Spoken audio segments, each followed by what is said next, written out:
Hi, I am advocate Suresh. इस video में बात करने वाले हैं आधार नेम चेंज गजट नोटिफिकेशन क्या है और किस तरीके से इस गजट नोटिफिकेशन के माध्यम से आप अपने आधार कार्ड में चाहो तो पूरा का पूरा कंप्लीट नेम चेंज कर सकते हो, चाहो तो सिर्फ सरनेम लगा सकते हो, हटा सकते हो। शादी हो गया, डिवोर्स हो गया, पति का नाम नाम के साथ से हटाना है, सरनेम हटाना है, जोड़ना है, सभी चीज़ों के लिए इस वीडियो में आपको proper simple A to Z और गाइड मिलेगा।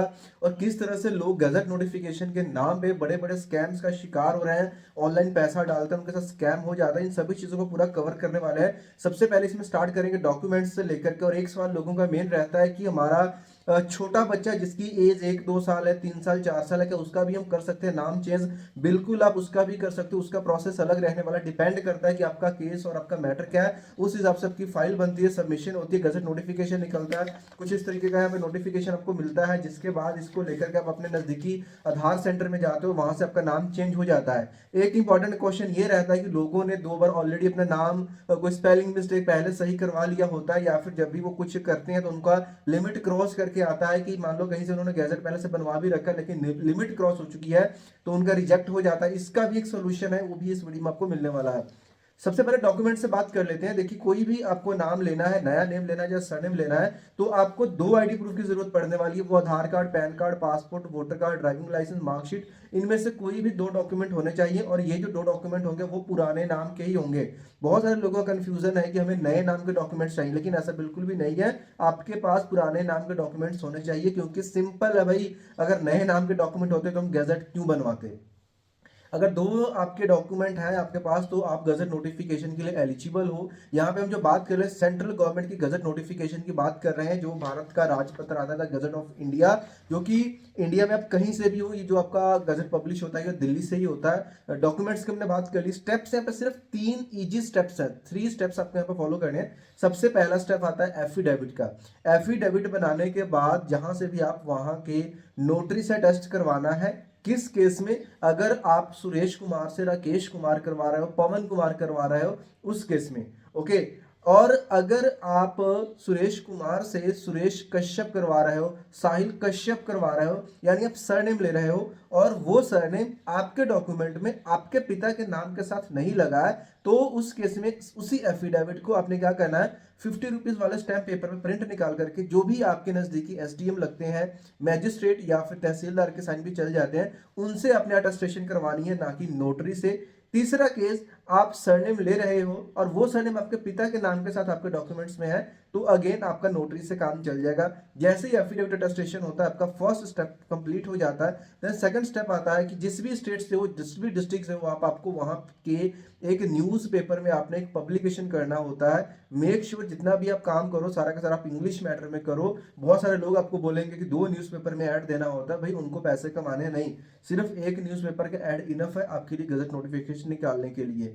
अब न्यूज़पेपर की ऐड में भी क्या मैटर रहेगा, आपका नेम, आपके फादर का नेम, एड्रेस रहेगा, और आप वहां पे बताओगे कि I have changed my name to this. Okay, ये आपका मैटर रहेगा। जब ये पब्लिश हो जाता है, इसी के साथ आपका सेकंड स्टेप भी कंप्लीट हो जाता है। नंबर थर्ड स्टेप पे आता है गजट की फाइल का, जिसके अंदर रिक्वेस्ट लेटर के साथ साथ 2 विटनेस इसके प्रोफार्मा होता है, सीडी बनती है, जो कि पहले सीडी आया करती थी, उसमें MS वर्ड की फाइल पेस्ट किया जाता है। उस फाइल में एग्जैक्ट वो मैटर होता है जो कि आपको गजट नोटिफिकेशन में पब्लिश करवाना है, और उसका एक आपने सर्टिफिकेट साथ में लगाना होता है कि जो भी सीडी में आपने मैटर डाला है वो एक्यूरेट है, उसमें कोई भी मिसमैच होता है उसके रिस्पॉन्सिबल आप होंगे। और सारी फाइल को साइन करोगे, 2 पासपोर्ट साइज की आपकी फोटोज लगेंगी, और 2 ID प्रूफ जिनका फोटो सेट करके उसको अपने सेल्फ अटेस्ट करना है। और सभी चीजों को इस फाइल के साथ न्यूज़पेपर और एफिडेविट को लगाने के बाद आपका ऑलमोस्ट थर्ड स्टेप भी कंप्लीट हो जाता है। उसके बाद में थर्ड स्टेप एक पार्ट आता है, गवर्नमेंट फीस की रसीद कटवानी होती है। 2 ऑप्शन है, एक तो ये जब आप फाइल सबमिट करवाने जाओगे ऑफिस में, या तो तब काउंटर पे करवा लेना, या फिर ऑनलाइन भी पे कर सकते हो भरत कोश की वेबसाइट से, जहां पे नेम चेंज के लिए आपको 1100 रुपए की फीस पे करनी होती है। और 1100 की जब फीस पे कर दोगे तो क्या होगा कि आपको रिसिप्ट मिलेगा PDF, उसको अपने प्रिंट निकाल करके उसको भी फाइल के साथ लगा लेना है। फाइल सबमिट होती है, सबमिट होने के 3 से 4 हफ्ते में गजट नोटिफिकेशन आ जाएगा। आएगा ऑनलाइन ही egazette.gov.in के ऊपर। उसके बाद उस इस तरीके का जो गजट नोटिफिकेशन रहेगा, एक तो फ्रंट पेज, और जिस भी पेज पे आपकी नोटिफिकेशन आती है, क्योंकि 90-90 100-100 पेजेस का मतलब ये PDF पब्लिश होता है, तो दूसरा वो पे जिस पे आपका आया है उसका प्रिंट लेना है, और पुराना आधार कार्ड आपको साथ में लगाना होता है, कोई भी पुराने नाम का आईडी प्रूफ लगाना होता है। नज़दीकी आधार सेंटर में जाते हो, 90 डेज का वो टाइम देते हैं, बट जनरली 15 से लेकर के 1 महीने के अंदर अंदर आपका नया आधार कार्ड अपडेट होकर के नए नाम के साथ आ जाता है। उसके बाद पैन कार्ड जो जो डॉक्यूमेंट्स है सब में करवा सकते हो with the help of that Aadhaar and ये गजट नोटिफिकेशन जो कि आपने बनवाया है। अब यहाँ पे इंपॉर्टेंट सवाल आता है, मैंने एक बात बोली थी स्कैम की, क्योंकि भाई अगर आप आधार सेंटर में, पासपोर्ट में, कहीं पे भी जाते हो, हर जगह पे ये गजट चलता है। तो वहां पे नाम चेंज के लिए आपसे गजट तो मांग लिया जाता है, लेकिन जब गजट की फाइल बनाने की बात आती है, तो सिंपल सी बात बताता हूँ, ये जो फाइल है, मैटर है, आपके केस के हिसाब से चेंज होगा। जैसे कि अभी नाम चेंज की मैंने फीस की बात करी 1100 रुपए की, अगर आपका कहीं स्टेट की और है, काम कहीं और कर रहे हो, तो 2 एड्रेस आपको डालना पड़ेगा। उस केस में जो आपकी फीस है अभी 1350 लगने वाली है। अब मान लीजिए कोई लेडी है, वो उसकी शादी हो गई है, अब उसने अपना मतलब वाइफ ऑफ भी डालना है और उसको डॉटर ऑफ भी डालना है, क्योंकि उसके मार्कशीट में फादर का नाम चल रहा है, ऐसे केस में भी फीस 250 और बढ़ जाएगी, है ना। तो ये चीजें डिपेंड करती हैं, थोड़ी सी मिस्टेक करोगे फाइल में रिजेक्शन आ जाएगी। तो लोग अपने लोकल एरियाज में जाते हैं, लेकिन वहां पे कोई भी बंदा उनको मिलता नहीं जो गजट की फाइल बनाया ना, क्योंकि लोगों को पता ही नहीं है भाई।